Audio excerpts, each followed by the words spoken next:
बंधुगण काश आज भिडटी सुखिला काश ही थाऊ बा कफवाला काश ही थाऊ काश जदि बंद हेउना एमिति लगुच जमिति काशी काशी गला छेलीगला थ्रोट इनफ्लामेसन हो गलानी बा गला फुलीगलानी जदि आपण काशी काशी थकीगले बा आपण को जदि लगुच आपणकर गला रिपेयर हो पारुना तेबे प्रथम उपचारटी निहाती ट्राए करंतु। द्वितीय जदि आपण को कफवाला काश होउछि जदि आपण को लगुच छाती जाकी धरी कफ बाहर ना छाती कफ भरी रही नाक बहुची काश कारण जदि आपणकर गला बसीगला बा काशी काशी ज्वर आसी जाउछि तेबे द्वितीय उपचारटी निहाती ट्राए करंतु। दुईटी उपचार आज मु आपनको बनाइबा सिखाइबी। विश्वास करंतु प्रथम थर प्रयोग द्वारा आपनको फरक देखा जिबाकु लागिबो। तेबे आसंतु जानिबा आज एई घरे उपचारटी आपण किपरि बनाइबे एवं एहाकू किपरि सेवन करिवे। सेतिपाई भिडियो को शेष पर्यंत निश्चय देखंतु। ताहा पूर्व ए भिडियो को गोटे लाइक करंतु एवं आम चैनल को सब्सक्राइब करी पाखरे आसुथिबा बेल आइकन को मध्य प्रेस करंतु।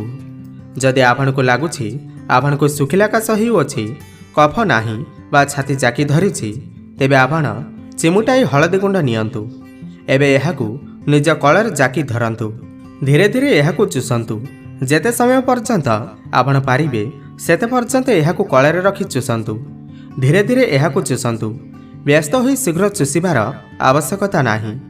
एहार लाळ जेतेबेले धीरे धीरे आपणकर गळाकू जीव एहा धीरे धीरे आपणकर गळाकू ठीक करिबाकू लागिबो। हळदी रे एंटीबैक्टेरियल प्रॉपर्टीज मिली थाए जहाँ आपणकर गळाकू ठीक करिबा पाई बहुत अधिक लाभदायक होई थाए। शीघ्र आपणकर गळा खुली जीव एवं आपणकर काश बंद होई जीव। एहाकू ट्राए कला परे भी पुणी जदि आपणकू काश हुए तेबे पुणी थरे एही उपचार को ट्राए करंतु। एमितिरे तो थरे प्रयोग करिबा द्वारा आपणकू बहुत आराम मिलिबो।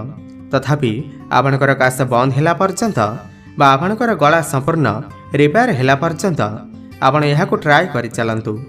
दिनकू 4 ରୁ 5 थर आपण एही उपाय ट्राए करि परिबे। देखिबे आपणकर सुखिला काश संपूर्ण भल होई जिवो।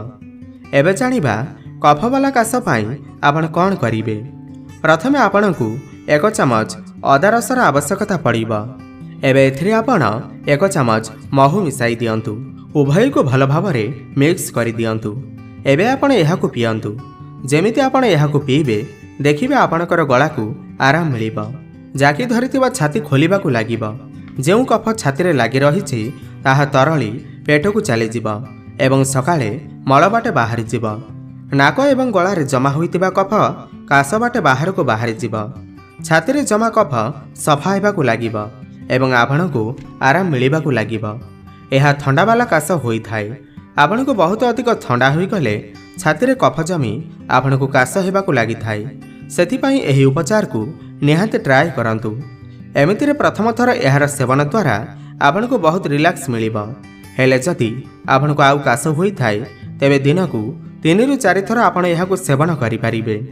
एहाकू थरे सेवन करि देखंतु। देखिबे आपणकर कफवाला काश संपूर्ण भल होई जिवो। तेबे सुखिला काश बा कफवाला काश पाई आपण एही दुईटी जाक घरे उपचार को निहाती आपणांतु एवं काश को बाय बाय करंतु। तेबे आपनको ये भिडियोटी किपरि लागिला आमको निश्चय कमेंट करि जणांतु एवं भिडियो को गोटे लाइक करंतु। धन्यवाद।